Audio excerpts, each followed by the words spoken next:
Well, let me start off for a brief introduction for listeners that are not familiar with the Jordan Codices. Could you please inform us what the Jordan Codices are?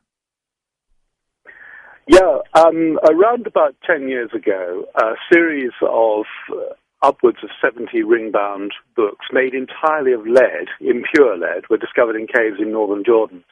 And there's strong evidence that shows that they date back to the 1st and 2nd centuries. And analysis of the language has demonstrated they are probably the only Hebrew Christian documents in existence. In other words, they are the documents of the church in its earliest form. And when we announced them in 2011 on the BBC, they created an immense furore, with scholars arguing for and against them. And of course, it's a debate that still continues. But recent tests conducted at the University of Surrey's state-of-the-art Iron Beam Centre have finally proved the authenticity and the antiquity of the documents. So, it's almost argument over.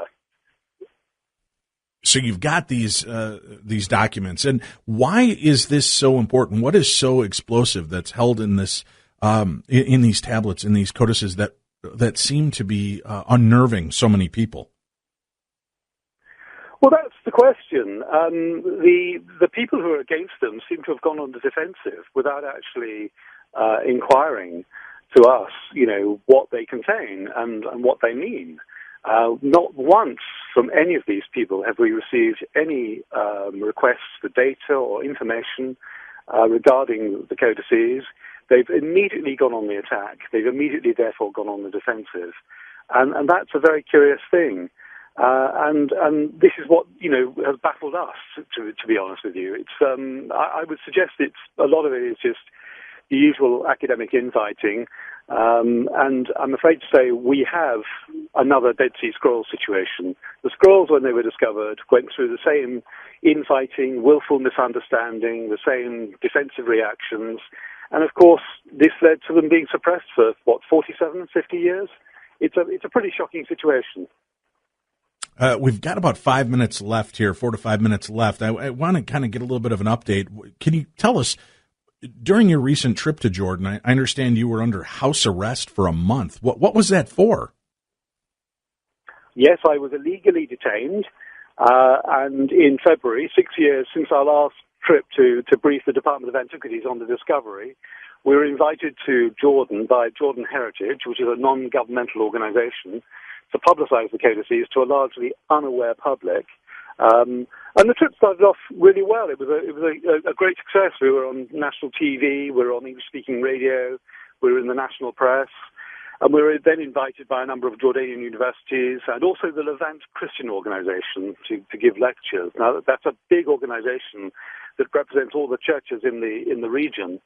But however, halfway through the campaign, on the orders of Munta Jamhawi, the director of the Department of Antiquities, the universities were forced to cancel my lectures, and they then threatened to shut down Jordan Heritage if they had anything more to do with us or with the codices, and thus we were left on our own. And this is quite an extraordinary situation. But however, fortunately, I was able to give a lecture at Yarmouk University, which happened before any of this occurred and before it could be cancelled.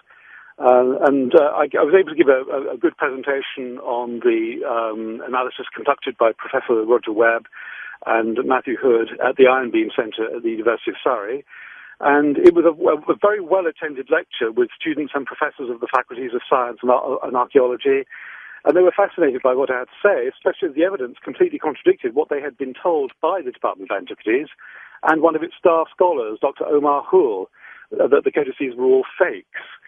So there's a big campaign here to, even in the face of the evidence, to deny that the codices are actually real. And even in the face of this hard evidence, Dr. Houl, who attended the lecture, could not accept the results and actually stormed out of the lecture room. We've just found it a very odd behavior indeed. Well, why? But if you've got this, right, this isn't like some fly-by-night organization you've worked from. You've got some science behind this. Why would he be so invested in trying to suppress the codices? When you've got the Jordanian people who received the discovery with excitement and enthusiasm. Yeah, exactly. I mean, following the lecture at Yarmouk, I was ordered through our hosts to actually appear for an interview at the Department of Antiquities. Well, the interview turned into an interrogation, and it was a far cry from 6 years ago when I'd been invited there by Professor Ziad Al-Saad, who was a very, very distinguished archaeometallurgist, and who had been subsequently sacked for having supported the codices when he'd had them tested at both the Royal Scientific Society and the Atomic Energy Commission, and had shown them to be actually authentic. Unfortunately, Munta Jamhawi, the new director, couldn't have been more different from Professor Al-Saad, who himself is a deeply honourable man of integrity and high incompetence, high competence, I should say. And I have to say that Director Jamhawi's attitude and the things he said to me were really very, very baffling. But as I say, fortunately, I tape recorded the entire conversation, or I should say, interrogation at the Department of Antiquities. And well, let's cover that. We have to go to break. Let's talk about, and I want you to kind of talk me through this interrogation and what you had to go through to get that information. David Elkington, my guest, and we are talking about the Jordan codices and the strange events that happened to our guest recently. You were talking about being detained there. What was going on? Who's behind this this whole folly? Well, yeah, that's a really good question. I mean, we have to sort of kind of look at all of this. I mean, we think that the real opposition has come from fundamentalist Christian scholars and organizations and those associated with them who dominate archaeology and heritage in the Middle East. Mm-hmm. What was that interrogation like then? I'm sorry, I was just going to say, what was the interrogation like? I mean, how are they coming at you then? I walked into the room, and there were about 7 or 8 of them immediately, and I was kind of sat down in a circle. They were in a circle around me, and before there were any niceties, whatever, I was accused of actually withholding an antiquity from them. I was told that I had held the codex that we had been given in 2011 by the Department of Antiquities on temporary loan. I was told that we had it illegally. Now, I said to them, well, look, we had this for analysis. It was agreed we would take it back to the UK for it to be analysed. And yes, they said, but everything that I have done is illegal. And I should have returned it, 5 years prior to that. And I said, well, actually, we tried to do that. We tried to actually have it returned. We got in touch with you, but nobody responded. And of course, it's just got worse and worse. And then, as the interview went on, and as I became more aware, it became more of an interrogation. The director of Antiquities looked at me and said, "You will be silenced." And I was completely horrified by this, but smiled at him. And he drew his finger across his neck as if to say, "If you're not silenced, things will happen." And it was really quite extraordinary. I've never come across anything like it. And this is the Department of Antiquities? From the Department of Antiquities, would you believe it? The director himself, Munta Jamhawi, insisted that all of the codices were fake. Yet when I asked him if they'd had them tested, no, nothing at all. They've done no testing, no analysis, and yet they say every single one that they have is fake. They turned down the University of Surrey's offer to conduct more tests, which are actually very expensive, and we've undertaken a lot of those costs ourselves. And they said that we should just stop immediately, that we had no permission to actually publish anything on the codices, even information that had nothing to do with them. Okay, well, wait, one second. What's making no sense is, in one sense, they are saying that these are frauds, they're fakes, they're not real. Then why are they so adamant about wanting them back and saying it's a crime? If they're fake antiques, it should have no bearing to them if they're out there. Well, this is what's so extraordinary, Dave. Right. It's just, you think, well, hang on a minute, if they're fakes, why are you so passionate in your pursuit of them? We, in the meantime, arranged to try to have a codex delivered to the embassy in London so that it could be returned. But the embassy in London, the Jordanian embassy, refused to take it unless the Jordanian Department of Antiquities would affirm that it actually is authentic, which of course they wouldn't do. So we couldn't win either way. And it was just extraordinary. And the threats to silence me and all of that, I thought, well, hang on a minute, what is going on here? Why? Why this sudden want to suppress everything about the codices, even in the light of the fact that before we went to Jordan, we had actually been in the world's press. We've been everywhere, with the exception of parts of America and Jordan, which, the only people to actually do an article on the authenticity of the codices in America were yourselves when we discussed this back in December. So yes, it's a very, very interesting story. But I've got to say that the hostage situation had a silver lining, because I was able to meet undercover with some very prominent political and judicial figures with whom I was able to share the story and also the analysis of the codices. And they were quite horrified, not only by my current situation, but by what had been done to us over the years by the opposition based in Jordan. So in the end, we achieved what we set out to achieve, and the Jordanian people are now aware and very excited about a discovery that validates their heritage. And we were able to make some very powerful allies, including Yarmouk University, who want to carry on working with us. But also, I think the other thing that excites the Jordanians, who, by the way, I have to say, Jordan is the friendliest country on the planet. They are a wonderful, wonderful people, and it's a fantastic place to go to. But it is such a terrible pity that they are let down so badly by those who are representing their cultural heritage. It's such an awful shame. Now, you had said that you went in there and you had the foresight to take a tape recorder. Did they realize that you were recording this entire interrogation? No, they didn't. But I felt that at the time to ask their permission would have been retroactive, to put it mildly. So I thought, no, I'll just keep the tape recorder in my pocket, and it'll be my insurance just in case anything happens. Because I thought when I was reading some of the information on the press release as well that they also threatened to bomb the Jordan Museum. Yes, the director of the Department of Antiquities, Musa Jamhawi, actually states quite clearly, and we will be posting a transcript of this on the Jordan Codices community Facebook page. He threatened to send in the tanks and bomb the Jordan Museum. Now, I cannot think what spurred him onto saying something so inappropriate and totally unconnected to the Codices project.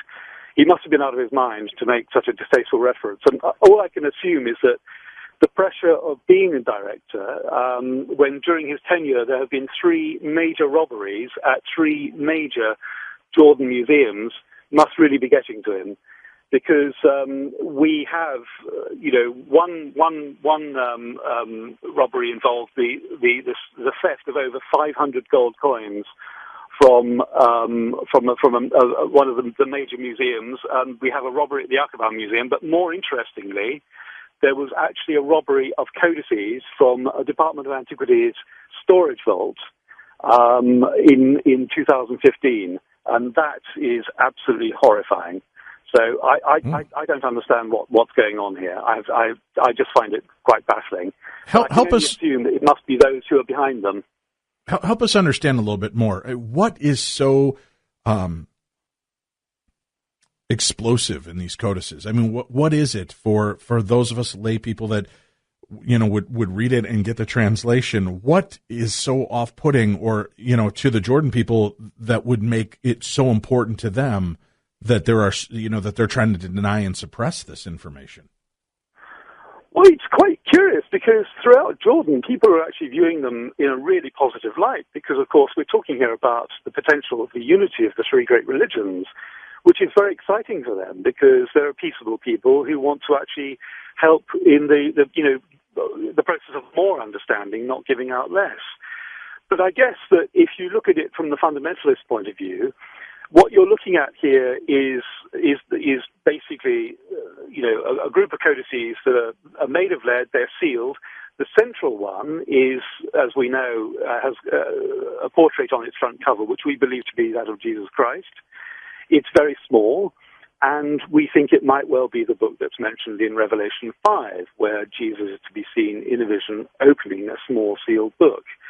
Now, I suspect that actually is suddenly appearing historically as a physical artifact has probably induced quite a bit of fear in terms of, well, now that we've got it, what will it say? Will it reveal something that perhaps goes against the fundamentalist ideology? Is it something that will actually be a downer on Christianity? I can immediately turn around and say that I doubt very much that that will be the case. I think these books confirm an awful lot of what Christianity says. They confirm an awful lot of what the Gospels say. Obviously, there are going to be differences, perhaps, in the historical analysis, because the Bible has been edited for, many times over the past 2,000 years or so. So suddenly we go back to the original source document. Things are going to look a bit different. So perhaps that's what they're afraid of. I've no idea. We must find out more.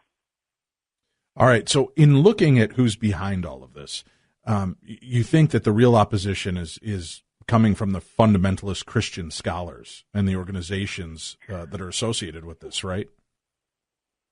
The American Center for Oriental Research, ACOR, has had a presence in the Middle East since the 1960s, and they've been controlling archaeological digs there ever since, and I mean across the entire region. They decide what the public know about and what gets suppressed, and what is displayed and what is sold off to private collectors. And it was ACOR Director Barbara Porter, supported by Christopher Tuttle, now Executive Director of the Council of American Overseas Research Centers, who in 2012, at the World Heritage Conference in Amman, and again in 2013 at the 12th International Conference on the History and Archaeology of Jordan at Humboldt University in Berlin, who put a stop to public announcements being made about the codices by a very, very prominent Jordanian public figure. The invitations that were sent out to Jennifer and myself and the team of scholars working on the codices were actually rescinded. And we also received threats from Mr. Tuttle subsequent to this. And we have to say also that two of the most fervent bloggers against the codices are Dr. Robert Cargill from the University of Iowa and Dr. Jim West of Quartz Hill School of Theology, both of whom are media officers for ACOR. And moreover, we've been told by an IT expert that all domain names, using Jordan-led codices as words, have actually been brought up by Dr. Cargill. Now, why would somebody go to such an effort to discredit the codices by buying up all of the websites associated with the names of those objects? It's obviously very costly to buy up all those domain names. So, it seems to me that he cannot have been acting alone. And we believe, therefore, that ACOR is also behind the reason why there's been almost no media coverage in the USA on the codices. Even though that we've had, massive coverage in Britain, Europe, Asia, and the Far East and Australia. And we even have some universities in the UK even that are supporting the suppression. One eminent professor who was working on the codices was threatened by his university, the University of Durham, with losing his pension if he had anything more to do with the codices or if he was to show up at the conference at the University of Humboldt in 2013. So it's threatening activity like this, which is why serious scholars are reluctant to get involved, because, of course, they don't want their names besmirched, that they don't want, the threat of losing their careers. So, what we have here is a situation where ACOR, having appointed themselves the overseers of all archaeology in Jordan and the region, are even taking charge of who is hired for positions within the Department of Antiquities. So we just struggle to understand why the Jordanians put up with this, as they represent some of the best scholarship in the world and are highly educated and very clever people. And all I can say is that Jennifer and I and some of the scholars on the Jordan Codices team urge them to stand up against what, frankly, is an oppression of their country, of their people, and of their cultural heritage. They deserve a hell of a lot better. And we need more understanding at the moment, not less. It's knowledge that's going to help us in the battle against extremism. Ignorance will only aid it. When you were detained there, first of all, how can they detain you for such an extended period of time, and under what law were they able to quote and sustain this detention? Well, that's the whole thing. The entire detention was illegal. A bribe was paid to the Ministry of the Interior. We know this on fact. And basically, a block was put on me from leaving the country at airports and ports, down south at Aqaba. And obviously, a search was on the borders as well for my name if it should have appeared. It was totally illegal, and I will actually be pursuing it legally with the Jordanian government in the months to come. But there was nothing I could do about it. Even though a bribe had been paid, there was nothing I could do about it. I had to actually stay there until the codex that we had in our temporary possession was returned. And in fact, we had to outlay a huge amount of money to make sure that it was returned and was returned personally by a courier. And of course, this is the other thing as well, is that the codex, when finally it was brought back to Queen Alia Airport in Amman, was actually sealed by customs there. What is curious is that there is a very notorious dealer who is probably the major player behind this campaign. And we made a breakthrough in discovering who it was a few weeks ago. He's the infamous Salem Al-Stafat. He's an antiquities dealer who is still operating an ancient coin business called Holy Land Numismatics, which is based in Bloomfield in Michigan. And what was surprising was how carelessly he gave himself away and his cohorts away, not only by making negative comments on our Facebook posts of our trip, but by publicly revealing that he knew all about our confidential dealings with the Department of Antiquities. Now, if that's the case, how did he know that the bag had been sealed at the airport? How did he know what our movements were to and fro the apartment where I was staying? How did he know about the interrogation? This information can only have come from the Director of Antiquities himself, Munta Jamhari. And I have to say, it's a testimony to basically how corrupt these people are. And we have to be very, very careful here. The codices are under extraordinary threat, and this campaign of suppression is getting more and more fierce as time goes on. And I have to say, I fear for the hoard. I fear for the discovery. I fear even for the archaeological sites where we took the Department of Antiquities in 2011.